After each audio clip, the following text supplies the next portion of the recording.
coleslaw. And for this, we only need 7 ingredients: cabbage, carrots, mayonnaise, salt, ground pepper, sugar, and milk.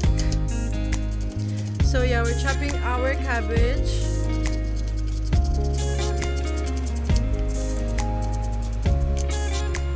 And then our carrots. After that, we mix everything. So we put our ground black pepper, our salt, sugar, mayonnaise, and yes, I am putting milk on my coleslaw. So that's it, guys. It's very easy. You can do it at home every day. This is my version of coleslaw. Thank you so much, guys, for watching.